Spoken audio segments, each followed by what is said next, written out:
Hello બાળકો, મજામાં? બરોબર. હવે જોઈએ કે આપણો આ બ્રિજ કોર્સનો થર્ડ લેક્ચર, ત્રીજો લેક્ચર બરોબર છે. આગળ આપણે જોઈએ કે ઘણો સારો અભ્યાસ કર્યો. આપણે જોઈએ કે આર્ટુયામ પદ્ધતિ છે, એકમ વર્તુળ છે, બરોબર છે, અને આગળ વગેરે ઘણું આપણે એકમ વર્તુળ ઉપરથી નિત્ય સમ છે અને ઘણો અભ્યાસ કર્યો છે, ટેબલ છે, બરોબર છે. હવે આગળ આપણે જોઈએ કે એકમ વર્તુળ ઉપરથી આપણે જોઈએ કે આગળ વધવાનું છે. તો ફરી પાછું આપણે જોઈએ કે એકમ વર્તુળ દોરીએ.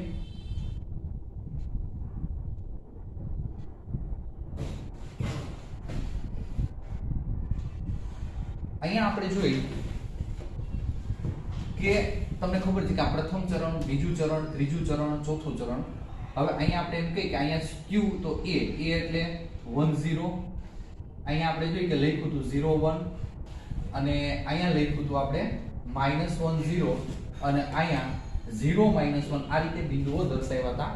બરોબર છે. આ આટલું મારે જરૂરી છે. બાકી અહીંયા આપણે જોઈએ કે ખૂણો તો 0 to π/2. અહીંયા આપણે એમ કહીએ કે આ ખૂણા તરીકે 0 to π/2 અહીંયા આવશે, પછી અહીંયા આવશે π, અહીંયા આવશે 3π/2 અને અહીંયા આવશે 2π. એટલે એક ચક્ર આપણે પૂર્ણ કરી. કઈ રીતે? ઘડિયાળના કાંટાની વિરુદ્ધ દિશામાં. હવે આપણે જોઈએ કે જરૂરી છે એવું તમને અગાઉ પણ મેં કીધું હતું, x યામ એટલે cos થીટા વડે દર્શાવાય છે અને y યામને આપણે sin થીટા વડે. કારણ કે આપણે જોઈએ કે એકમ વર્તુળમાં x આપણે cos લીધું હતું અને y sin એટલે cos2 sin2 1. આ નિત્યસમ આપણે સાબિત કર્યો તો એ અનુસાર આપણે પેલો x યામ વિશે આપણે અભ્યાસ કરશું. x યામ બરોબર છે. તો આપણે એક આપણે જોઈએ કે રેખા દોરીએ. જગ્યાનો ઉપયોગ કરવાનો છે એટલે અહીંયા હું દોરું છું આ રેખા. હવે અહીંયા તમે જુઓ કે કેટલું છે આ બિંદુ વિશે જુઓ તો 0 1 0 પછી અહીં -1 0 એટલે કહેવાનો મતલબ શું? -1 આ 0 અને અહીં +1 આ રીતે આવી શકે. હવે ટૂંકમાં આપણે જે કે આટલા આપણે સંખ્યા રેખા ઉપર સંખ્યાઓને દર્શાવી શકીએ. તો x યામ cos વિશે આપણે પહેલા cos વિશે જોશું. cos બરોબર છે. તો અહીંયા આપણે એમ કહીએ આ પેલો યામ છે cos. તો ઈ આપણે જોઈએ કે 1 માંથી કેટલો થાય છે? અહીંયા પોગો એટલે 0. એટલે પ્રથમ ચરણમાં 1 થી સ્ટાર્ટ કરો તો 0. એટલે 1 થી સ્ટાર્ટ કરો એટલે 0. એટલે આ ભાગ અહીંયા આપણે જોઈએ કે ધન, બરોબર છે. 1 થી 0 માં cos પેલો યામ છે cos માટેનો છે. 1 થી 0 આપણે જોઈએ કે c એ પ્લસ આવે છે એમ કહીએ. c એટલે cos. એ જ રીતે sin બીજો યામ છે sin માટે. ઈ 0 to 1 ઈ s એ પણ શું આવે છે? પ્લસ. પ્રથમ ચરણમાં બરોબર છે. તો આ પ્રથમ ચરણમાં એમ કહે છે કે sin વિધેય ધન છે અને cos વિધેય ધન છે. તો હવે બાળકો એની ઉપરથી sin અને cos બંને ધન છે. આપણે જોઈએ કે પ્રથમ ચરણ છે રોમન આંકડામાં આ રીતે દર્શાવાય. પ્રથમ ચરણ બરોબર. તો એમાં આપણે શું કહી શકીએ? sin અને cos ધન છે. તો આપણે જોઈએ કે sin અને cos ધન હોય તો એના વ્યસ્ત છે એ પણ ધન જ થાય. એના વ્યસ્ત શું થાય? ધન, બરોબર છે. આપણે એમ કહીએ કે sin અને cos ધન છે તો એના વ્યસ્ત પણ શું થશે? ધન થશે. તો અને આપણે જોઈએ કે tan અને cot. હવે જો tan એટલે શું? sin upon cos. sin ધન cos ધન છેદમાં, બરોબર છે. આપણે એમ કહીએ કે આ tan થીટા તો sin theta upon cos theta. તો જો અહીંયા આપણે એમ કહીએ કે sin ઈ ધન cos ઈ ધન. આ ધન છે, આ ધન છે, તો ઈ આખે આખું આપણને પ્લસ જ મળશે. પ્લસ પ્લસ પ્લસ થશે. એટલે પહેલા ચરણની વાત કરીએ તો આપણે જોઈએ કે આ આપણે એમ કહી શકીએ કે sin અને cos ધન હોય તો એના વ્યસ્ત છે ઈ પણ ધન થાય. tan છે એ પણ ધન, તો એનું વ્યસ્ત cot પણ ધન થાય. એટલે ફર્સ્ટ ક્વાડ્રન્ટ પ્રથમ ચરણ, બરોબર છે. આપણે એમ કહીએ પ્રથમ ચરણને આપણે જોઈએ કે દર્શાવવું હોય તો આપણે એમ કહીએ 0 to π/2 ની વચ્ચે, બરોબર છે, ઓલ, બરોબર છે, ઓલ એટલે બધા જ વિધેયો આપણે જોઈએ કે ધન થશે. બધા જ વિધેયો શું થશે? ધન થશે. હવે આપણે સેકન્ડ ક્વાડ્રન્ટ બીજું ચરણ, આપણે બીજા ચરણ વિશે આપણે જોઈ. બીજું ચરણ તો બીજા ચરણમાં કેવું છે આપણે જોઈએ. આ બીજા ચરણમાં પેલા cos વિશે 0 to આપણે જોઈએ કે x યામ 0 2 - 1 અહીંયા આપણે જોઈએ કે xm 0 અહીંયા -1 બીજા ચરણમાં 0 to -1 એટલે અહીંયા આવશે આ cos બરોબર છે cos છે એ આ બાજુ 0 to -1 આપણે એમ કહી શકીએ કે એ ઋણ થાય છે ઋણ પછી એનો બીજો યામ છે sin 1 to 0 એટલે ઈ આ બાજુ આવશે બરોબર છે એ sin એ ધન છે બરોબર આ બાજુ છે ઋણ 0 to 1 ઈ cos છે પેલો યામ 0 to -1 સોરી એટલે આપણે 0 to -1 ની વચ્ચે આપણે આ માઈનસ દર્શાવવાની cos ના છે બરોબર છે સંકેત અને આપણે જોઈએ કે 1 to 0 એ બીજો યામ છે sin એટલે s એ 1 to 0 એટલે ઈ ધન છે જો 1 to 0 ધન માં આવે એટલે આપણે જોઈએ અહીંયા cos ઋણ છે sin શું છે ધન તો આપણે એમ કહીએ આપણે અહીંયા જોઈએ કે sin ઋણ ધન હોય sin ધન હોય તેનો વ્યસ્ત છે cosec ઈ ધન હોય sin ધન હોય તો cosec શું થાય ધન તો હવે આ sin ધન s ધન આપણે એમ કહીએ એનો વ્યસ્ત છે cosec બરોબર છે એ થાય છે ધન cosec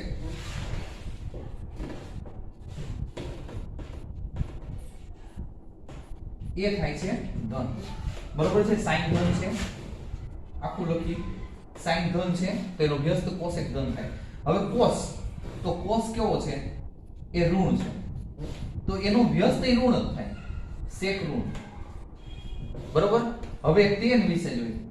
tan તો આપણે એમ કહી sin upon cos એટલે tan થશે તો અહીંયા કેવું છે જો sin ધન છે ઉપર અને cos ઋણ છે બરોબર છે તો આનો પ્લસ માઈનસ આનો જવાબ મળે તમને tan પણ કેવું મળશે ઋણ તો એનો વ્યસ્ત cos ઈ પણ ઋણ જ મળે તમને કેવો મળશે ઋણ જો મેં તમને સમજાવ્યું અહીંયા તમને કીધું cos છે એ ઋણ છે તેનો વ્યસ્ત કોણ થાય sec ઈ ઋણ થશે પછી tan sin upon cos તો sin ધન છે તો cos ઋણ પ્લસ માઈનસ તો આગળ માઈનસ tan ઋણ તેનો વ્યસ્ત cot ઋણ તો અહીંયા એમ કહી શકાય sin અને cos ધન બાકી બધાય ઋણ જો બાકી બધાય cos ઋણ sec ઋણ tan ઋણ cot ઋણ તો અહીંયા આપણે કહી શકીએ આ sin અને cosec ધન છે બાકી બધા આપણે જોઈએ કે ઋણ છે કહી શકાય બાકી બધા ઋણ છે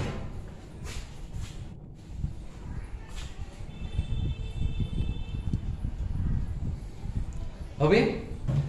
આપણે જોઈએ કે બીજા ચરણની વાત થઈ ગઈ હવે એ જ રીતે ત્રીજા ચરણની વાત કરવાની છે ત્રીજા ચરણની થર્ડ ક્વાડ્રન્ટ આ ત્રીજું ચરણ હવે એમાં cos વિશે જો પેલો યામ છે ને cos -1 to 0 એટલે cos ઋણ રેડી પછી 0 to -1 ઈ sin ના છે sin પણ ઋણ આવે છે જો અહીં બરોબર છે 0 to -1 તો આની અંદર જ આવશે જો -1 to 0 એટલે cos ઈ પણ ઋણ થયો પછી 0 to -1 ઈ sin નો છે ઈ પણ ઋણ થાય છે બે ઘટક અહીંયા મળે છે તો અહીંયા આપણે એમ કહી શકીએ જો બાળકો cos ઋણ અને આપણે જોઈએ કે sin ઋણ તે બેના વ્યસ્ત કેવા થાય જો cos ઋણ છે તેનો વ્યસ્ત છે sec ઈ પણ ઋણ પછી sin ઋણ તેનો વ્યસ્ત cosec ઋણ બરોબર છે આ ચાર તો થયા હવે આપણે tan ની વાત કરીએ tan sin upon cos બરોબર છે પણ અહીંયા કેવું છે જો sin ઋણ છે અહીંયા આ sin ઋણ છે અને cosec ઋણ છે તો માઈનસ માઈનસ કેવો થઈ જાય પ્લસ તો અહીંયા tan છે એ પ્લસ જોવા મળશે તેનો વ્યસ્ત એ પ્લસ જ થાય બરોબર છે તો તમે જોઈ શકો ત્રીજા ચરણમાં છે ને tan અને cot ધન બાકી બધા ઋણ ચારે ચાર બરોબર તો આ ત્રીજું ચરણ આપણે એમ કહી શકીએ ત્રીજું બરોબર ત્રીજું ચરણ છે એમાં tan અને cot ધન બાકી બધા ઋણ એટલે કે બાકી બધા વિધેય છે એ ઋણ જોવા મળે છે બરોબર તો હવે ફોર્થ ક્વાડ્રન્ટ ચોથું ચરણ એના વિશે આપણે જોઈએ ફોર્થ ક્વાડ્રન્ટ ચોથું ચરણ અહીંયા તો એમાં જો પેલો યામ છે એ કેવો છે cos બીજો યામ છે sin તો 0 to 1 એટલે 0 to 1 cos છે અહીંયા 0 to 1 એટલે પ્લસ થાય છે અને sin છે -1 to 0 sin -1 to 0 એટલે ઈ ઋણ થાય છે બરોબર છે તો અહીંયા આપણે એમ કહી શકીએ cos એનો વ્યસ્ત છે sec ઈ બે ધન થશે બરોબર હવે બાળકો ઈ બે ધન થશે તો હવે આપણે શું કહી શકીએ sin એ ઋણ છે sin કેવું છે ઋણ તેનો વ્યસ્ત કેવો ઈ પણ ઋણ થાય cosec ઈ બરોબર છે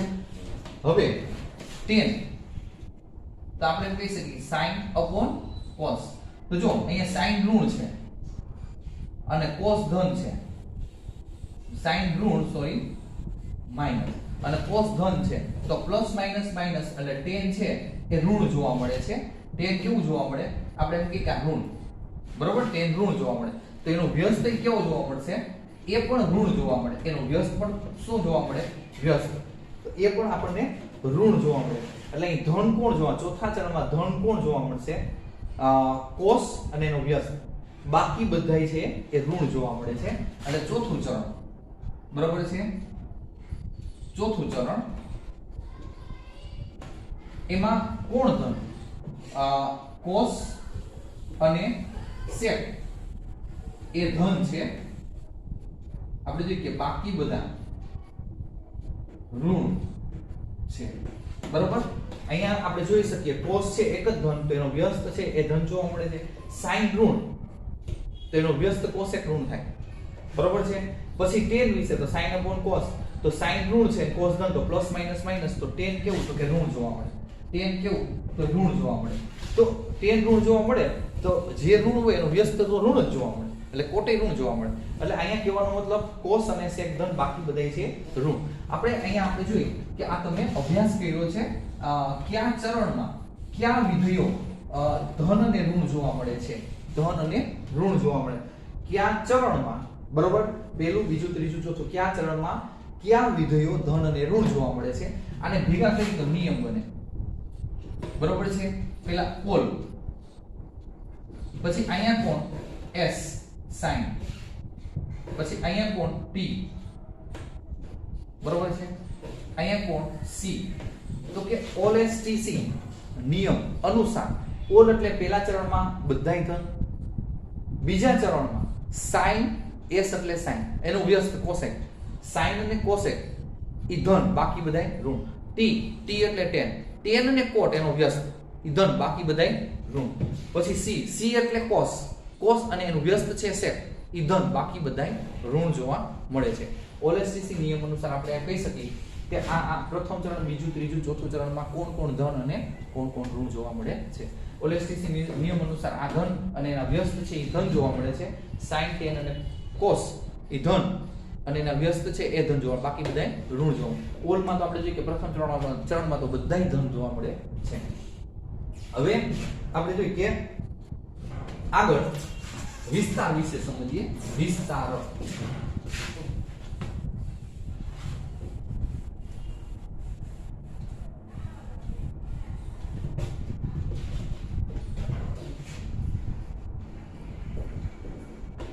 વિસ્તાર આપણે ઊભી રેખા લેશું બરોબર અહીંયા આપણે જે કે -1 આ 0 અને અહીંયા +1 હવે બાળકો અહીંયા આપણે આ cos ના વિસ્તાર વિશે કે શું cos પેલું આપણે જોઈએ કે અહીંથી સ્ટાર્ટ કરીએ તો પેલો યામ એક યામ છે cos માટે છે અને બીજું યામ છે sin માટે તો અહીંયા જો cos માટે 1 to 0 થાય છે આપણે એમ કહી આપણે જોઈએ કે આ 1 to 0 બરોબર છે પછી ફરી પાછું 0 to -1 જો x m 0 અહીંયા -1 0 to -1 થાય છે આ રીતે અહીંયા કોઈ -1 to ફરી પાછા 0 જો આનો x m 0 -1 to 0 બરોબર ફરી પાછા 0 to 1 થાય છે એટલે અહીંયા ફરી પાછા 0 to 1 એ કોઈ ગયા તો અહીંયા આપણે ફરી પાછું ચક્કર લગાવશું તો આ ચક્કર આમાં માયલા જશે આપણે એમ કહીએ કે 1 to 0 0 to -1 -1 to 0 0 to 1 બરોબર આ રીતે આમ હાઈલા જ કરશે આ ચક્કર બરોબર આમ હાઈલા જ કરશે તો આપણે એમ કે આ એની એક હદ થઈ ગઈ બરોબર છે એની હદ થઈ ગઈ તો એનો વિસ્તાર કેટલો તો આપણે એમ કે કોસ નો વિસ્તાર બરોબર છે જો 1 નો સમાવેશ થાય છે -1 નો સમાવેશ થાય છે એના વિસ્તારમાં અને અંદર 0 તો આનો વિસ્તાર છે ક્લોઝ બ્રેકેટ બરોબર છે ક્લોઝ બ્રેકેટ -1 to 0 એટલે સો -1 to +1 તો આ ક્લોઝ બ્રેકેટ છે સૌરુત અંતરાલ બરોબર છે સૌરુત અંતરાલ છે ક્લોઝ બ્રેકેટ આનો અર્થ એમ થાય કે -1 ની સમાવેશ પામે છે બરોબર છે અને +1 પણ સમાવેશ પામે છે હમણાં હું તમને આ અંતરાલ વિશે પણ થોડીક માહિતી દઈશ બરોબર છે બરોબર એટલે આપણે જોઈએ કે ક્લોઝ બ્રેકેટ સૌરુત અંતરાલ કહેવામાં આવે છે સૌરુત અંતરાલ ક્લોઝ બ્રેકેટ એનો અર્થ એમ થાય કે -1 એ આવે છે અને +1 પણ આવે છે અને એની વચ્ચેનું તમામ હવે આપણે સાઈન નો વિસ્તાર જોઈએ સાઈન નો વિસ્તાર તો બરાબર એમાં પણ એ જ રીતની પોઝિશન છે જુઓ બીજો છે યામ ઈ સાઈન માટે છે તો ઈ પણ 0 to 1 થાય છે આ 0 અહીંયા બરોબર 0 to 1 રેડી 0 to 1 થાય છે હવે અહીંયા 1 to આપણે જોઈએ કે 0 થાય છે જો y 1 to 0 આપણે જોઈએ 0 to 1 1 to 0 0 to 1 y છે 1 to 0 પાછો 1 to 0 પાછો અહીંયા આવ્યું પછી અહીંયા તમે જો કે 0 to -1 થાય છે તો 0 to -1 અહીંયા ગયો અને -1 to 0 -1 to 0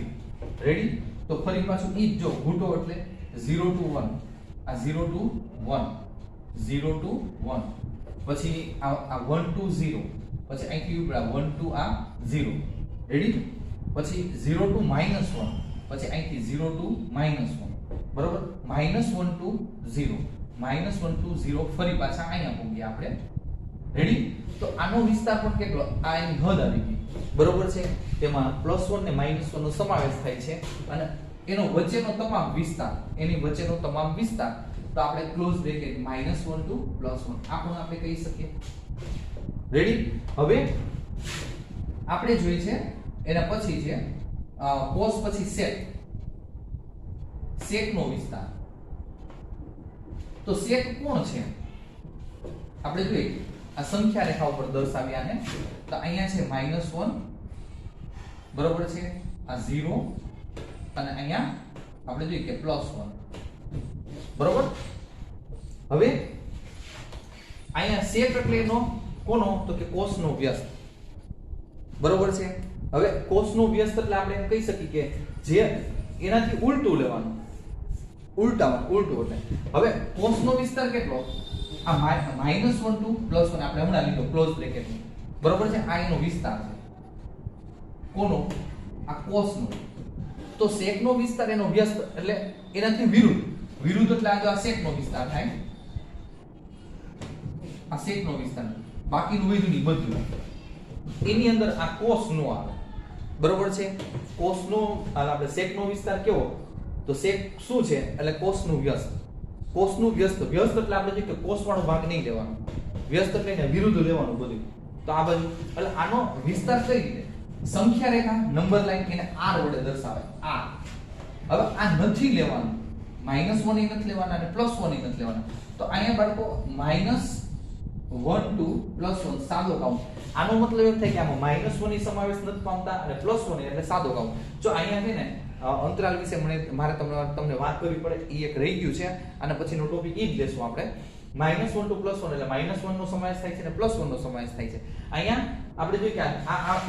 આપણે જોઈએ કે કોસમાં કોણ સમાવેશ પામે છે -1 ને +1 તો સેકમાં છે એ નહીં સમાવેશ પામે નહીં સમાવેશ પામે બરોબર છે તો આપણે જોઈએ કે નહીં સમાવેશ પામે એટલે એને સાદા કૌંસ વડે દર્શાવે રેડી હવે તો આ તમે લખ્યું આપણે જોઈએ કે સેક વિશે તો કોસેક વિશે કેવો હોય કોસેક નો વિસ્તાર તો કોસેક નો વિસ્તાર જો કોસ નો વિસ્તાર આ છે સેક નો બે નો હરખો છે તો આ સેમ પોઝિશન કોસેક કોણ છે સાઈન નું વ્યસ્ત તો આ નહીં લેવાનું એટલે r માંથી બાદ કરી નાખો, સરળતાથી તમે યાદ રાખી શકો. બરોબર છે? એ પણ સરખું થયું. આનું આપણે જોઈએ કે cos અને sin નો વિસ્તાર તમે લખો. એ જ રીતે એની ઉપરથી આપણે જોઈએ કે આ બે યાદ રહી જાય, એની ઉપરથી આપણે આ sec નો વિસ્તાર r -1 cosec નો વિસ્તાર r -1 to +1. હવે tan, તો આપણે જોઈએ કે tan નો વિસ્તાર આપણે જોઈએ કે r છે અને cot નો વિસ્તાર એ પણ r છે. આ યાદ રાખી લેવાનું રહેશે તમારે ડાયરેક્ટ. બરોબર છે? એ એક નંબર લાઈન છે. આ tan એટલે નંબર લાઈન એટલે તમે સંખ્યા રેખા કહી શકો, અને cot એટલે એ પણ સંખ્યા રેખા થાય, એટલે એનો વિસ્તાર કેટલો થાય તો કે r જેટલો. આ વિસ્તાર વિશે આપણે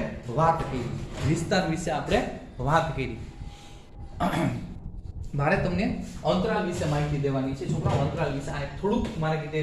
ઊંધું થઈ ગયું, પહેલા અંતરાલની માહિતી દેવાની હતી, પણ હવે અંતરાલની માહિતી તમને વિસ્તૃત સમજાવી એટલે આ આપો આવડી જ જશે, એમાં કઈ અઘરું નથી કઈ. બરોબર? આના પછીના લેક્ચરમાં આપણે અંતરાલ વિશે વાત કરશું. આ વ્યવસ્થિત તમે રીડ કરી લેજો. બરોબર છે? ન સમજાય તો મને ફોન કરીને પૂછી શકો છો. રેડી?